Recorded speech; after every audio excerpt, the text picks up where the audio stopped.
Many of us know that the Western civilization was founded by the Greeks and the Roman empires.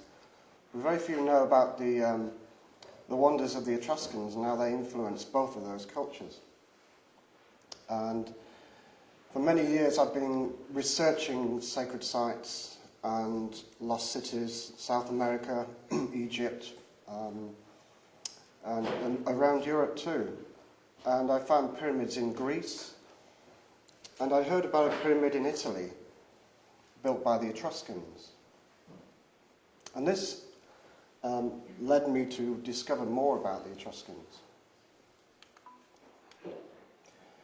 Now, the Etruscans are barely known to historians, but what we do know is that by the end of the 7th century BC, they'd founded a confederation of 12 city-states, where they were united more by religion than by political union, which is interesting in itself.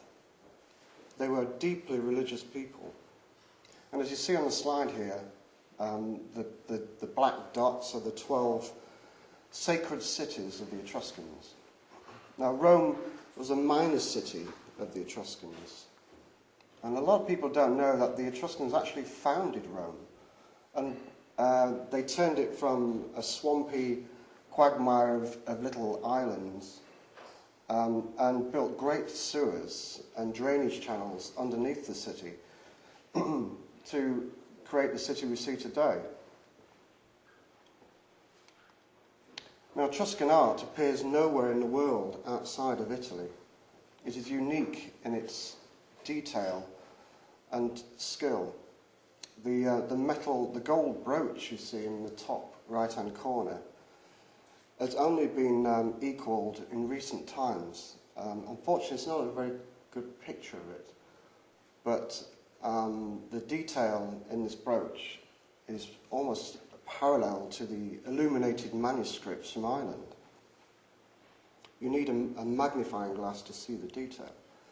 So they were able to work metal and gold in a way that no other culture could do, and that includes the Greeks and the Romans. In fact, there's an old saying, what did the Romans ever do for us? Well, if you ask that same question to an Etruscan, he would say, they've done nothing because we've taught them everything.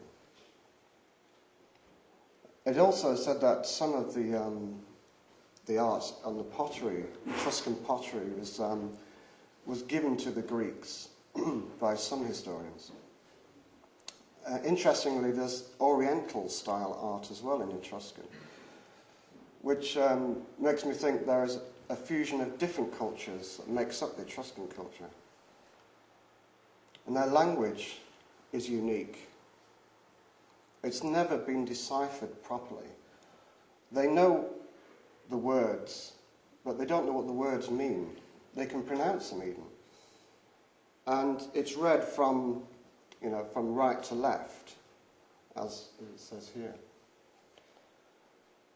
But the alphabet itself, as you can see in an Etruscan vase, is very similar to our alphabet. A, B, C, D, E, F, and you can see K, L at the end. And it also has parallels with the runes as well. Now, their religion is fascinating, and people say this was part of their downfall because they were slaves to their soothsayers. They would not do anything without consulting the priesthood.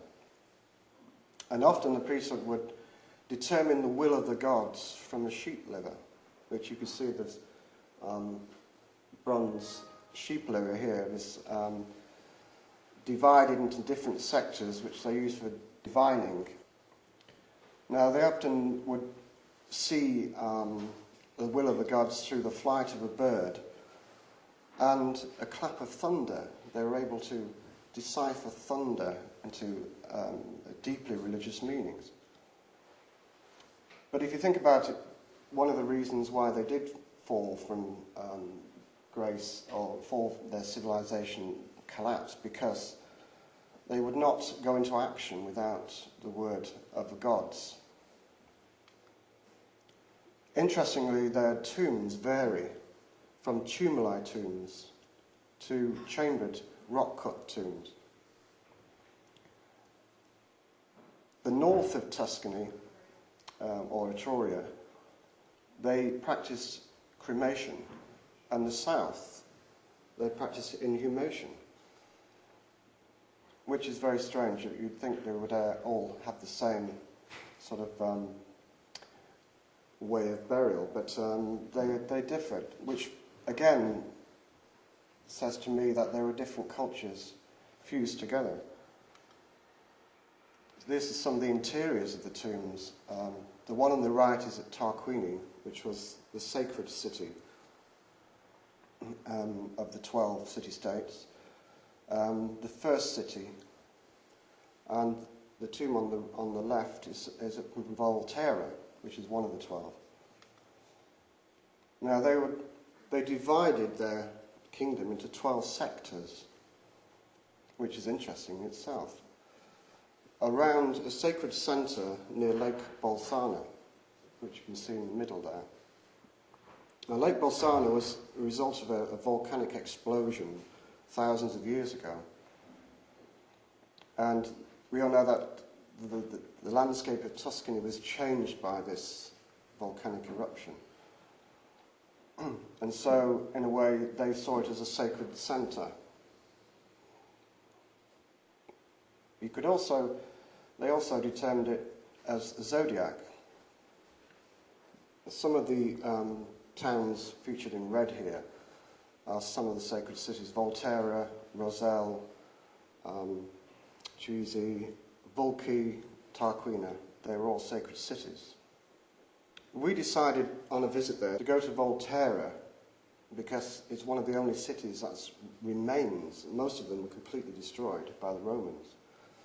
In Volterra we found some of the walls of the Etruscan city in the lower parts of the town. And you can see on the right slide, these are the Etruscan wells. Now it seemed to me that the Etruscans were building these cities with very fine squared blocks of tufa, which is volcanic stone. And Volterra itself produced wonderful alabaster coffins. Well, they're rather cremation urns, but they're in the shape of a house and finely carved. And most of these were members of a kind of royal dynasty. There was no overall king of these 12 city-states. There were princes of each one ruled their area. It was like each sector, each of the 12 sectors had a presiding prince. In Volterra Museum, I came across this frieze which I'd like to show you, because this is actually produced in the 3rd century BC, but it shows almost a Messianic sort of scene. And to the right and left, there are the cremation coffins, as we saw before in the tomb. But on one we see the cross of St. George, and the other a cross of St. Andrew. And this is the 3rd century BC. And the figure in the middle looks rather like a Christ-like figure with a beard.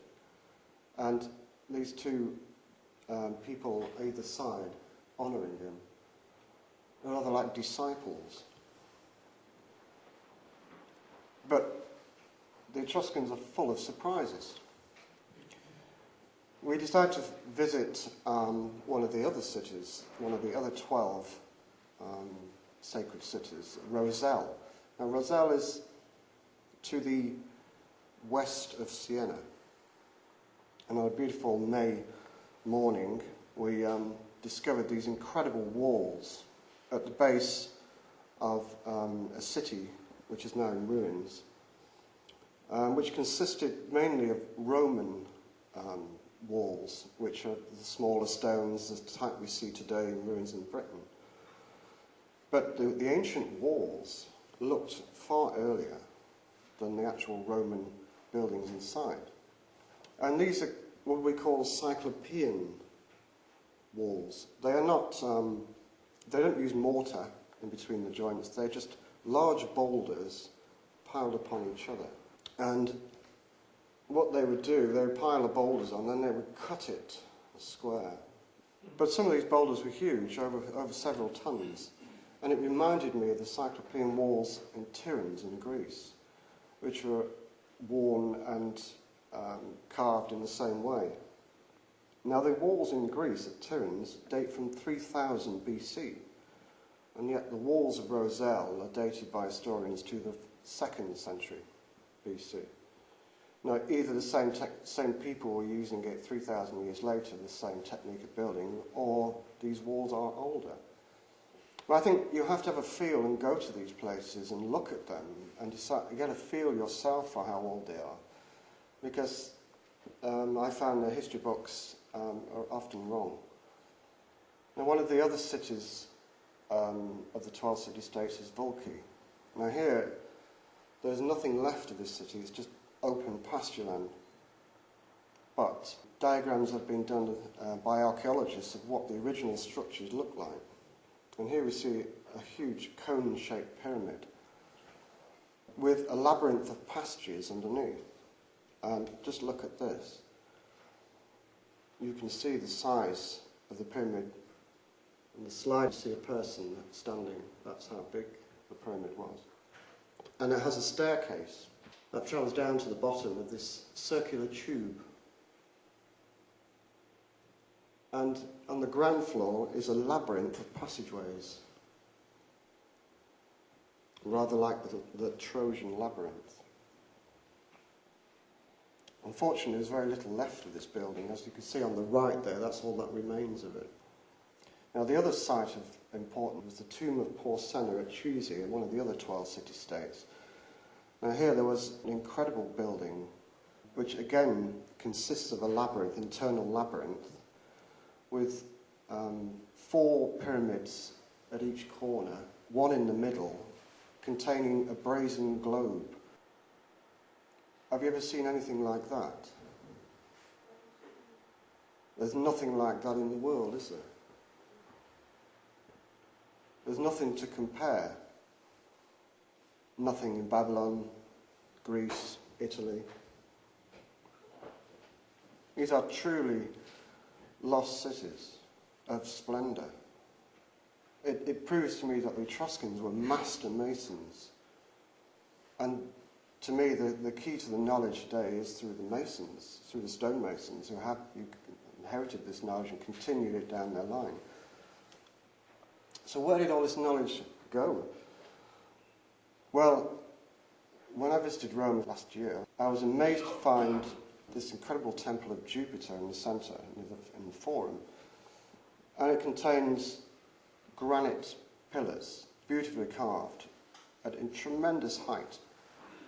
It reminded me of the splendours of the obelisks of Karnak Temple in Egypt. Now, these were out of place to me amongst all the other Roman buildings, which were simply built with smaller blocks. And suddenly you have these huge blocks which were joined together by the metal strips, as you see in earlier buildings around the world, and incredible precision of cutting granite. And it was only later I discovered that the Temple of Jupiter was actually built by the Etruscans, and not the Romans. Also, the Circus Maximus was built by Rome's first king, Priscus Tarquinius, one of the Tarquin kings. Now, he set about establishing a city in around about 616 BC. And a dynasty followed of Tarquins right up until 520, I think, BC, when Rome somehow was infiltrated by another power, or it became a war machine. And this war machine swallowed up the Etruscan civilization, so much so that they destroyed all their language, all their writings, their buildings. And it was only in the last 200 years that archaeologists have really discovered more about who the Etruscans were. But it's like a genocide.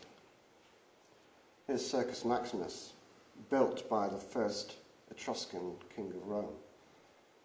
You can see the Vatican right in the background. One of the other places of mystery we wanted to visit were the Tufa area of Serrano, Pitigliano and Savana, which is on the border of Tuscany and Lazio. Here, amongst the most luscious countryside, are the most mysterious rock-cut passages I've ever seen. Deep in the valleys of the Fiora River, we find these Etruscan cuts. Now, I was told that these were cut from the top to the bottom, and some of them actually go along a quarter of a mile. Some have steps in them, like the one on the right. And I didn't believe it at first until I actually travelled there many years ago and met with an amazing guy called Giovanni Fio, who's kind of like the John Michel of Italy. And he takes people on guided tours around Etruscan sites. And he took me to a cut where there's actually a window in the top, and you can get to it in a different direction. And I looked out and I could see the chisel marks all the way up. So I was convinced that the Etruscans, for some reason, wanted to create these passages. Now, their purpose is unknown, but a ceremony still exists today. At the spring equinox, people carry lighted torches down these passages, and they carry their dead through the passages, which I thought was interesting. As we'll come to that later, it reminded me of something back home. Now, I'd heard that the first city of the Etruscans was Saturnia, and it was in the area of Serrano, so I thought I'll visit this place. According to legend, it was built by the Pelasgi, who were the early Etruscans, according to many leading Roman historians. What I found was this incredible polygonal wall at one of the gates of the city. Now, these were cut in such a way that you could hardly get a blade in between the joints, and each block is a different shape, in a polygon, if you like. Now, I looked at the history books, and the history books say this wall is Roman. It cannot be an old wall, because it looks so new and fresh. And the Romans were good at making polygons into paving, so maybe the Romans did it, and that's how it was. So today, these are Roman. This is called the Roman Gate at Saturnia. The interesting thing is that polygonal walls are found in megalithic cities in different parts of the world that date from thousands of years.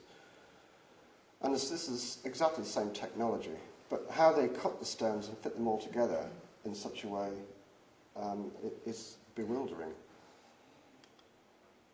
You can see one of the ancient roads at Saturnia has been restored, contains massive stones, much bigger than the Roman roads. So I got interested in the Pelasgi. Who are these people? Saturnia has thermal springs as well. The first city in Italy was probably built because of the healing waters there. So according to my research on the Pelasgi, the early inhabitants of Italy were also called the Umbrians. The early Etruscans merged with the Pelasgi. The Pelasgi were also known as the Titans, a race of giants. Homer said that they were maritime people called the divine Pelasgi. They worshipped deities such as Hermes and Saturn. They built cities in the Peloponnese, Troy and Crete. And it's said that they actually introduced art into Greece, because the Pelasgi is supposed to date back into thousands of years BC. And they were supposed to have been destroyed by a Bronze Age cataclysm. It's all very fascinating. So I discovered that there are some monuments in the history books that are allegedly Pelasgi. And these are long barrow-type tombs, megalithic stones. They're all supposed to be... this one on the left is the Hand of Orlando near Savannah, which has these little cuts in the top. Now, according to the folklore, this is the hand of one of the Pelasgi giants. But each of the cuts, viewed from a certain angle, points out certain clefts and sighting points in the distant hills. So it may have been used as a kind of a measure or some kind of observation stone. So, thinking about the Pelasgi, we knew that the Pelasgi were a great maritime race, and that according to George Dennis, whose books I managed to retrieve, which now is print, he wrote, he was a travelling antiquarian who wrote of the Etruscan sites in early Victorian times.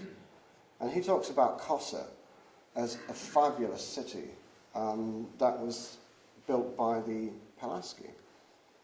So we had real trouble finding this place. It wasn't on the map as such, but on a very detailed map there was a little sign saying Cossa. So we drove there in a car, and we got to the area where it says on the map the Cossa is, and there was no signs apart from a little brown sign. We followed it, and like all, a lot of these journeys you take, you come to a junction where there's 3 or 4 roads going off and no other sign to continue. So with a lot of luck, we found the city, and there was one or two people there sat in a little office and a tiny museum. But nobody was there at all. I mean, it's an impossible place to find. It's surrounded by luxury villas in an area overlooking the sea. And on the Acropolis at Cossa, we found these what looked like Roman buildings. And you could see this sort of timeline. The lower blocks here are classic Etruscan, the same as we'd seen in Voltaire and the other cities. Squared blocks, curbing stones at the bottom, and the classic Roman-type masonry above. But as we walked along, if you see, a bit further in the distance there, it drops down and drops into a polygonal wall. So, and this is at a lower level than the Etruscan wall. And I thought to myself, this is the Pelasgi wall. Local tradition says that the Pelasgi built the polygonal walls, not the Etruscans. But then it says the Etruscans were descended from the Pelasgi, so it was all confusing about it. But the walls that surround Cossa were magnificent, and some of them are still over 30 feet tall, with huge polygonal blocks, worn in many places, worn with thousands of years of weather. But these rocks are made of tufa. According to some historians, polygonal walls are made from quarries of travertine or similar type of stone that kind of splits into falls into polygons.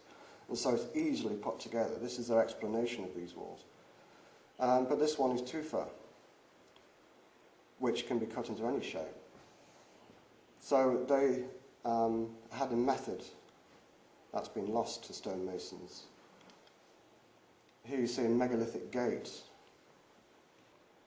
Just near to Cossa is the old port of Orbitello, and it's said that this is half sunken now.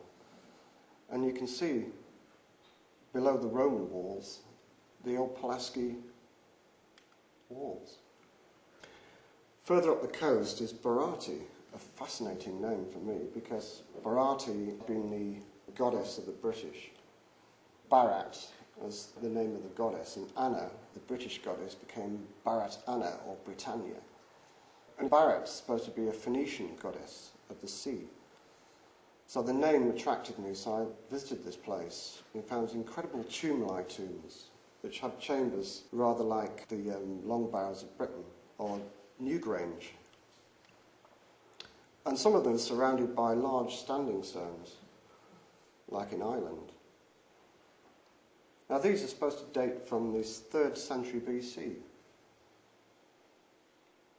But whoever built them was still using the old way of building, and the old, what I call organic chambers, because they're layered with substances that are organic and inorganic, which create a kind of cosmic energy, a focus, like a battery.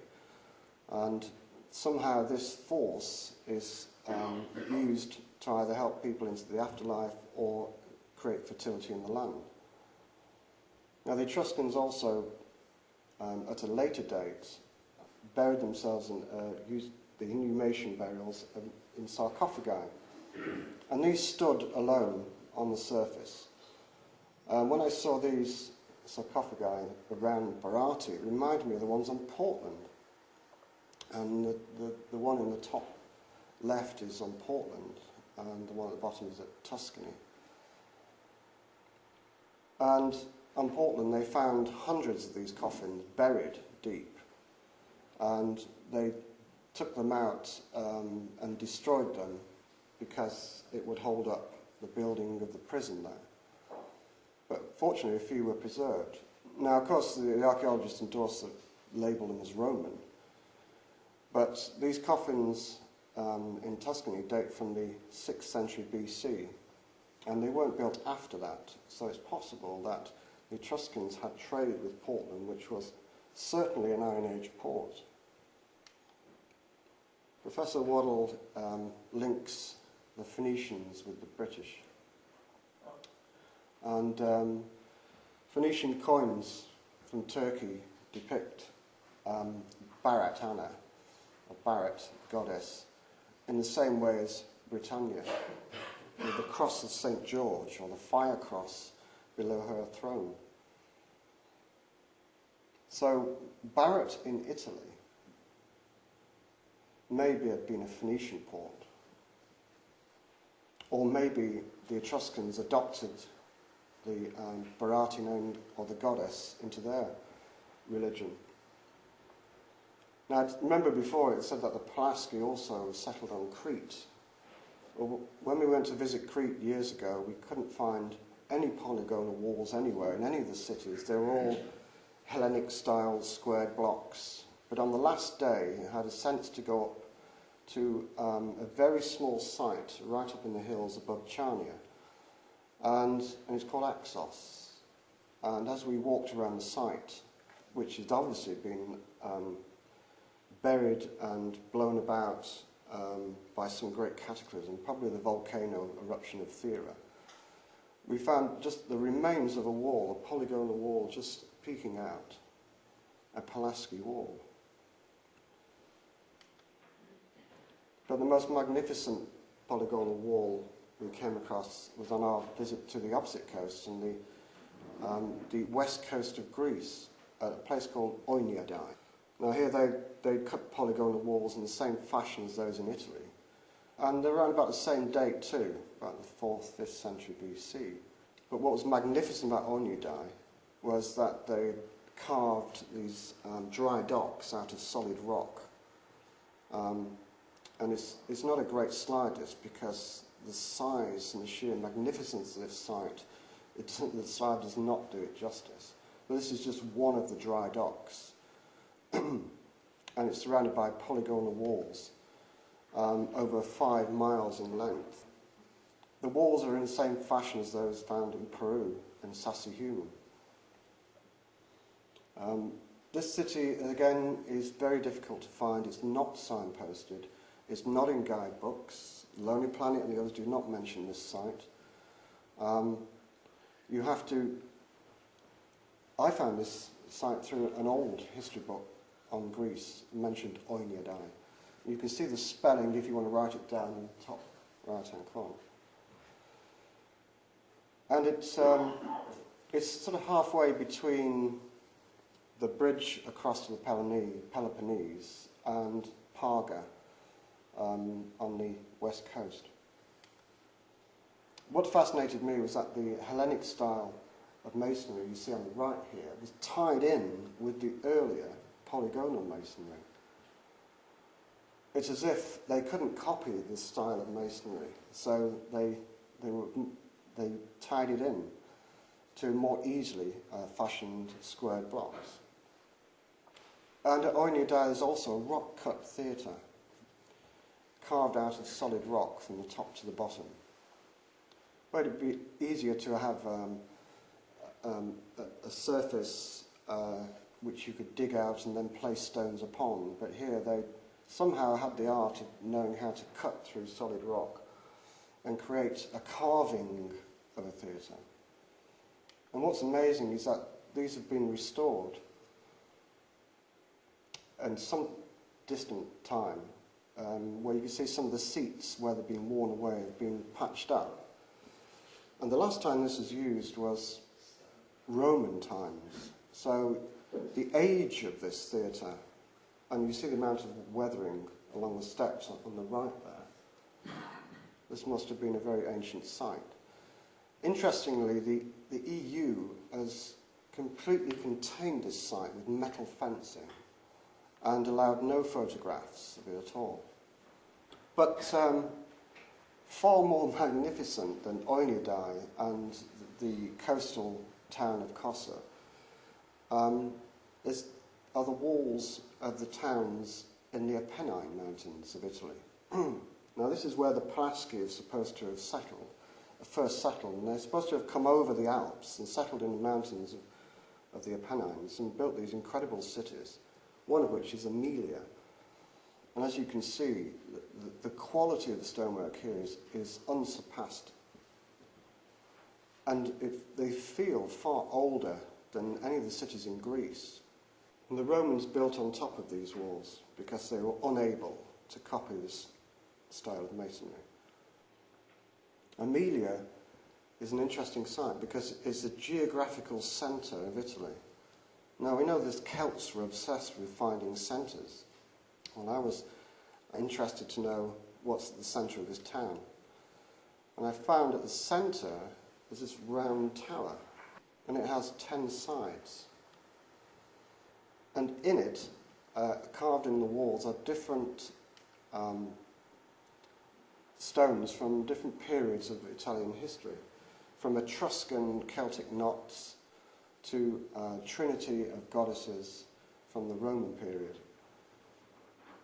And it seemed kind of significant that there is a tower at the centre of Italy. And it's surrounded by surely the oldest walls in Italy as well.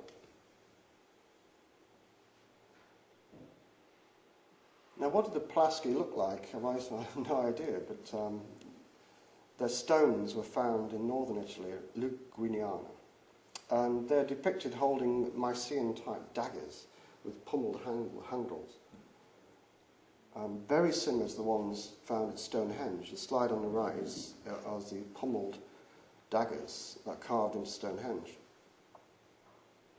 Now, we know that Stonehenge is a unique monument, and I'm not saying that somebody came across into our country and built Stonehenge, but ideas fused with the British may have led to the building of Stonehenge, because the technology in Stonehenge is very different to Avebury and the other monuments which use natural stones, whereas Stonehenge was carved. And remember the Druids, they say that the stone is only sacred until it's carved, and it loses its power. And such was the belief of the British. So obviously there is some kind of technology that was fused with the British to build Stonehenge. As some say it was Chaldeans that built Stonehenge. Some say it may have been the Mycenaean Greeks who had pommel daggers similar to this. But if the Pelasgi had this same sort of depictions of weapons, then maybe it was a Pelasgi. While I was looking through Britain in ancient sites, I was thinking about the Pennine connection and the Apennines, and I thought it was strange, how did the two come so similar? And when you look at Italy and the north of Britain, they're very similar. And then I found that at the foot of the Pennines in Britain, there's a legend of King Tarquin, who ruled over an Iron Age settlement around Manchester, which, according to Nennius, was one of the sacred cities of Britain. And at the foot of the Apennines in Italy, we have Rome, which was ruled by a Tarquin king. So I thought that was interesting, but nothing more. And then I thought about the wonderful jewellery that was produced by the Etruscans and how similar they are to the Northumbrian Celtic jewellery. The jewellery on the right, of course, is the famous Tara brooch. Now, that wasn't actually produced in Ireland. It was actually produced in Northumbria because they had the skills to produce very, very detailed work similar to the Etruscans. And it's said that they came about this way of working when the illuminated manuscripts arrived with Cuthbert and earlier saints, and they decided to recreate some of the detail of the manuscripts in jewellery. And even today, you know, the Northumbrians are a unique race of people who feel themselves to be separate from the British. And they produce, still today, some of the greatest metalworking in Europe. The brooches on the left here are Etruscan. As I said before, we had the Tarquin kings of Etruria at the foot of the Pennines and Tarquin kings of South Umbria. Now, Northumbria, in its day, became a very, very powerful nation around the 5th century to the 9th century. Its territory spread all the way down to the Midlands, and it was only a battle that was won by King Aethelstan that halted their progress. So if Aethelstan had not beaten the Northumbrians, then this country may have been called Umbria. Now, I know people say that Umbria is a name to a territory north of the river Humber, and that's probably true, but who named the river Humber? Because some of the early settlements of the Northumbrians were around the Humber, and they may have named it because the word for them means something sacred. Now, the kings of Northumbria lived at Barnborough Castle, on this incredible rock that overlooks the North Sea. And archaeologists have recently found earlier walls near the base of this rock, which I haven't seen yet, but I'm interested to see whether they are as magnificent as the Etruscan. So it is a possibility that when the Romans overtook Etruria, removed the Etruscans, or integrated them, that because they were very proud people, it's unlikely they would, a core of them would have given in to the Romans, and therefore they would have left their city-states and probably migrated through Europe. And they had trade, as we know, with Britain, the Etruscans. It's written in many history books. There's so much evidence of wine amphorae found around Dorset and Portland that are identical to the wine that's amphorae that was exported from Tuscany. So if they knew there was a land safe from the Romans, then it's possible they would have come to settle. But they wouldn't have come to the south of England because they knew the Romans were threatening there. So it's possible they made their way to an area of wasteland, which Northumbria was in ancient times, to build their own kingdom. And then I also found that part of their territory was Cumbria. Well, I know the word Cumbria is a recent name. It's interesting, it has Cumbria. So it's possible that there may be a trace of the Etruscans here. Well, all I could find from the early Umbrians in Cumbria was this ancient grave called the Giant's Grave, and it's in Penrith, which was the sacred city of West Umbria. And it's a British name, interestingly, Penrith, not a Saxon name. And I discovered that they were, the Umbrians were allied to the Welsh, or the Cymry, and that they were also called the Cymry. So the Cymry of Wales was the same as the Cymry of Umbria. This grave was known as the grave of Owen, and he was supposed to have lived by the river Eden, and the carvings on this grave are magnificent. They were supposed to depict the flow of life, the Celtic knot, a dragon, and they're supposed to be Anglian. According to archaeologists, the Umbrians were Anglian and from the Angles, and that they used the runes. Well, the Anglian runes are very similar to, have more similarities with Etruscan than any other language. Well, what I discovered about this Tarquin, Owain, was also called Tarquin. And he lived in a cave before he was moved to this grave. And this grave was allegedly his tomb. Well, that's interesting that the Tarquin kings of Tuscany, the Etruscans, were buried in caves. And here we have a Tarquin king buried in a cave in territory and at the right time when the Umbrians were in control of this area.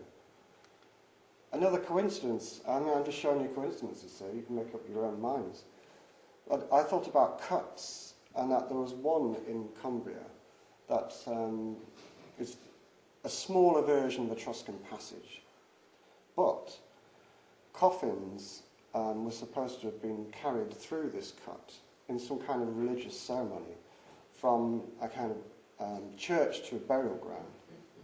This reminded me of the Etruscan passages that were where the bodies were taken from the Acropolis down through the passages to the burial tombs.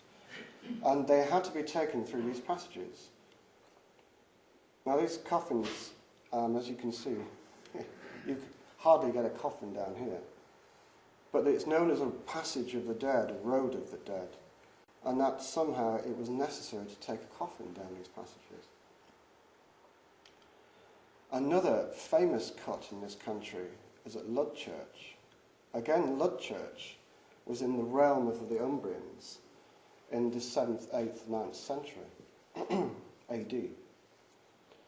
Ludchurch is also known to be a place where the coffins were taken through. Not a burial ground, but a place where you take coffins through. And it's been a mystery to me for a long time why they take coffins down these cuts and passages, why the Etruscans went to the trouble of carving these incredible passages just to carry the dead through. And somehow I kept getting the message that it was something to do with clearing, something to do with energy, and that taking a coffin through the magnetic power of rocks has some kind of cleansing act upon the dead. What do the Pelasgi look like? Because there is only one monument that shows the great warrior caste of the Etruscans, and that was at Volterra. And it depicts a warrior that looks very much like something that has stepped straight out of Babylon, with the pleated hair. So I wondered about the connections with the Middle East. And the Dioscuri on the right here is from the oracle at Delphi.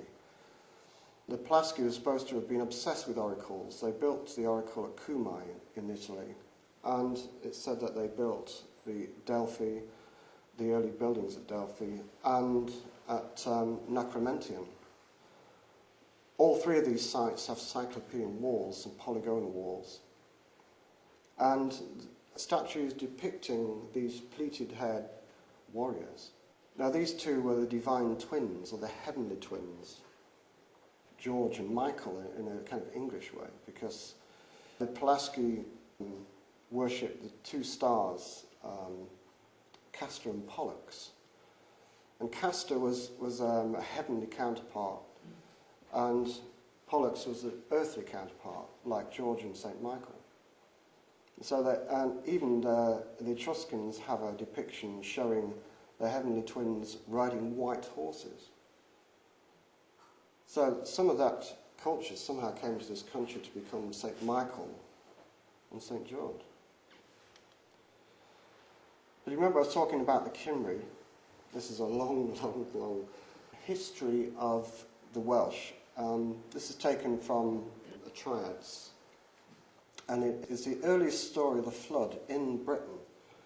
And it talks about how the Cymry came. If you read this story, it talks about how, after a cataclysm, a great race of people left this country and settled in the Middle East, around the areas of the Black Sea and Constantinople. Then, after many, many generations, they set out to return to the White Land. And along their journey, part of them broke up around the Alps, and a section of the Cymry settled in Italy and became the Cymry of Italy. Now, you remember I was saying that the Northumbrians and the Welsh were both known as Cymry at the same time. Is it possible that the Cymry of Italy returned to Britain when their civilization was under threat.